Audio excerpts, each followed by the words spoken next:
Imagine raising tens of thousands of dollars in the name of a tragic loss involving a 12-year-old boy, only for the mother of that child to publicly call you a white man playing dress-up. When the actual mothers of the movement called him an imposter, he ignored them. When the black community demanded an independent audit of his political action committees, he bought an $800,000 lakefront home. And when the domestic well of donations finally dried up completely, he executed the most disrespectful maneuver of his entire career. He put on a keffiyeh, hijacked the global humanitarian crisis, and manufactured a brand new religious shield to block his audits. Let's check the ledger. Today, we're executing a forensic autopsy on Jeffery Shaun King. We're diagnosing the anatomy of a grief pirate. We're exposing a man who operates like the Dolezal of digital fundraising, a chameleon who metabolizes the pain of marginalized people into an impenetrable personal ATM. What up, y'all? It's your boy, old man, aka Oda Dread. Now, if you've been scrolling through the timeline lately, you've probably seen his name bubbling back up to the surface. People been asking, whatever happened to that light-skinned dude? No, the other one. Yeah, well, I'll tell you exactly what happened. He ran out of victims in America, so he relocated his tip jar to the Middle East. I'm stepping into the crosshairs today to dismantle Shaun King, aka Fraudrick Douglass, a man who realized early on that digital panhandling pays infinitely better than a 9-to-5. If you're exhausted by the performative empathy of professional scammers, hit the like button and subscribe to the channel. I don't care about grifter tiers, I care about the truth. I operate strictly on receipts. Let's dissect the architect of a relentless opportunist. The foundation for this specific breed of manipulation was poured in the pulpit. Before he crowned himself the vanguard of civil rights, Jeffery Shaun King was an Atlanta youth pastor. He founded Courageous Church in 2008. He understood the algorithm a decade before the rest of us. The local media literally crowned him the Facebook pastor. He recognized that a digital congregation could be converted directly into unrestricted capital. In 2010, a catastrophic earthquake leveled Haiti. King saw a wide open lane. He launched a home in Haiti alongside a celebrity auction campaign called TwitChange. He publicly claimed the initiative raised over $1 million for the Northwest Haiti Christian Mission. Check the audit trail. The mission reported they only raised $540,000. Out of that pool, they only received a single $200,000 grant. The remaining capital vanished into the ether. The donations were not routed to a transparent charity account. They were funneled directly through his church's personal PayPal. He resigned from the church citing administrative disillusionment and launched a crowdfunding platform called Hope Mob. He stood on the internet and swore he drew zero salary. The IRS filings from 2013 showed he pocketed $160,000 in personal compensation, a massive 40% chunk of the total funds granted that year. This was the genesis of his playbook: promise an absolute revolution, route the funds through a murky digital portal, liquidate the cash, claim you're a humble volunteer. All right, pause right here. Because in order to comprehend how he escapes the financial scrutiny, you've got to watch how he manipulates the concept of identity itself. In 2015, public records surfaced identifying King as white. His official birth certificate lists a white man. His 1995 police report lists his race as white. King scrambled, claiming it was a clerical error and that his mother had an affair with a light-skinned black man, framing his biracial status as a lived reality rather than a bureaucratic checkbox. Now, I'm not here to administer a melanin test, I'm here to expose a tactical diversion. When the heat got too hot, he weaponized the controversy. He used his ambiguous identity as a bulletproof vest. If you questioned the missing funds, you were a white supremacist. If you asked for a bank statement, you were a bigot.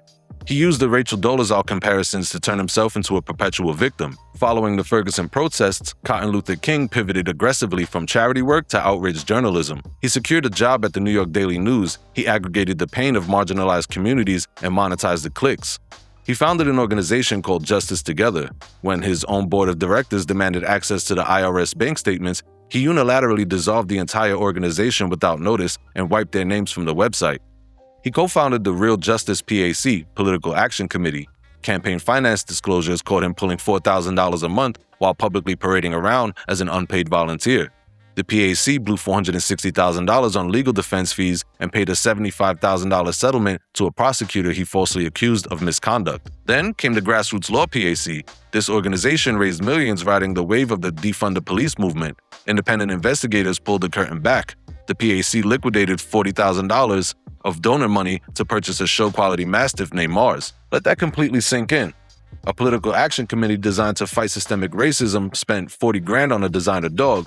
They only spent $56,000 on actual political candidates during that entire cycle. The dog was eventually returned to the breeder for having too much energy. The PAC absorbed a massive financial crater. The donors received absolutely nothing. The financial recklessness is disgusting. The relational exploitation is pure evil. The ultimate indictment of Thurgood Marshall is his consistent venomous alienation of the families he claims to protect. In 2014, 12-year-old Tamir Rice unjustly lost his life at the hands of Cleveland police.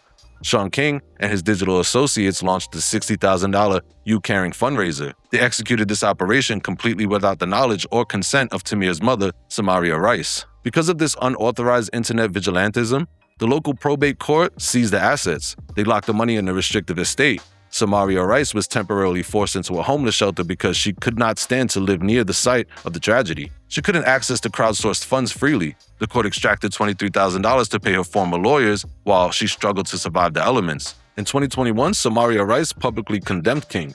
She called him a white man acting black. She called him an imposter. She wrote, "Along with the United States, you robbed me for the death of my son." This is the behavior of a trauma broker. He inserts himself into the open wounds of others to inflate his own visibility. Look at the Jasmine Barnes case in 2018. A 7-year-old girl tragically loses her life in Houston. King posts a mugshot of Robert Paul Cantrell on Twitter. He falsely identifies a white man as a suspect to his millions of followers. Cantrell and his family received immediate, massive public threats. The police later arrested the actual suspects who were black, so that's a double L. Cantrell, terrified for his family's safety and suffering behind bars, ultimately took his own life in his jail cell. Did Cornell, give it arrest, issue a public apology to the family he destroyed? Absolutely not. He quietly deleted the tweet and moved on to the next GoFundMe. He prioritized the protection of his digital ego over the lives of innocent people. By 2023, the domestic credibility of your boy Most Theft was completely eradicated. The black community booted him out of the building. In 2021, he launched A Real One, a premium clothing line selling $165 hoodies featuring a picture of himself smoking a joint. Customers complained of unfulfilled orders for 8 months. The brand's social media accounts aggressively blocked customers for asking for refunds. That same year, it was exposed that his wife purchased an $842,000 5-bedroom lakefront home in New Jersey. The public optics of a $1 million activist living in luxury while his clothing line tanked and victims' families struggled in homeless shelters was a catastrophic PR nightmare. He was completely radioactive. He needed a new protective shield. March 2024 arrives, the eve of Ramadan. Jeffery Shaun King converts to Islam. He cited the resilience of the Palestinian people in Gaza as his inspiration. He claimed their faith opened his heart. "I'm diagnosing the structural mechanics of the Khan." This was a calculated geopolitical pivot. The spiritual relocation occurred immediately after a massive controversy. King claimed he worked frantically behind the scenes to secure the release of 2 American hostages, Natalie and Judith Raanan. The Raanan family vehemently denies these claims. They publicly stated they had no affiliation with him and accused him of lying for internet clout. By declaring a spiritual rebirth, Talcum X transitioned into a new ideological demographic. He secured an impenetrable religious firewall. If you questioned the missing funds, you were now Islamophobic. If you audited his PAC spending, you were an imperialist. He expanded his influence into Bangladeshi politics, endorsing the hardline Islamist party, Jamaat-e-Islami. He injected himself into nuanced foreign conflicts he completely fails to understand. Meta banned his 6 million follower Instagram account after he posted an open letter praising the Houthi rebels in Yemen for blocking the Red Sea cargo ships. He reframed the ban as religious persecution to consolidate support from his new global constituency. He evaded domestic accountability by relocating his influence to an international audience, entirely unfamiliar with his decade of financial anomalies. Jeffery Shaun King isn't an activist. He's an accountability refugee. He operates as the same exact archetype as Dr. Umar Johnson. They're 2 sides of the same counterfeit coin. Umar promises a Pan-African academy, a Hotep Hogwarts if you will, that stays permanently under construction, pointing fingers at phantom enemies while sitting on a pile of cash. Shaun King promises a revolutionary media empire that vanishes overnight, silencing his own staff with NDAs while he shops for designer pets. They are shapeshifters who weaponize hope for a living. They construct empires of avoidance fueled by blind loyalty. When Umar's back is against the wall, he attacks your lineage. When Shaun King gets backed into a corner, he throws on a keffiyeh and uses the bloody reality of the Middle East as a human shield. He utilizes the language of liberation to facilitate his own bank accounts. He treats the trust of marginalized people as an extractable resource. When he drained the Black American well dry, he took his bucket to the Middle East. He's a predatory squatter. He promises a revolution, routes the donations through a proprietary PayPal account, buys a $500,000 legal defense team, and leaves the actual victims' families begging a probate judge for funeral expenses. The true danger of Shaun King is the total erosion of trust.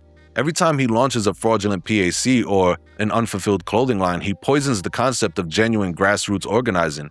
He makes the public cynical. He makes us distrust the actual unsung organizers doing the heavy lifting on the pavement without a ring light or a blue check mark. He proved that in the digital age, a loud voice in a manufactured victim complex can completely override a verified history of theft. We must permanently unsubscribe from this circus of deception. We have to completely starve the influencer to activist ecosystem.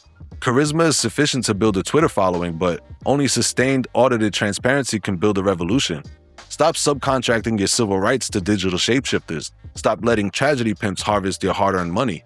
We don't need another Facebook pastor. We need an audit. And instead, we got Adam Shaitan Powell Jr. And that is the nastiest work of all. That's the video. If you're exhausted by the professional protesters, the digital chameleons, and the trauma brokers, sound off below. Did Shaun hijack the social justice movement for professional gain, or is this just the inevitable result of crowdsourced activism? Let me get the final verdict. I'm curating this channel to shatter the facade. We're organizing a coalition of critical thinkers. Hit subscribe if you respect cold hard facts over manufactured hysteria. Go watch my deep dives on Dr. Umar and the rest of the digital charlatans here and here. Until next time, you know the vibes. Be the person you like to meet. Peace. Oh man, I'm about to pop out. And you know I brought the drop out.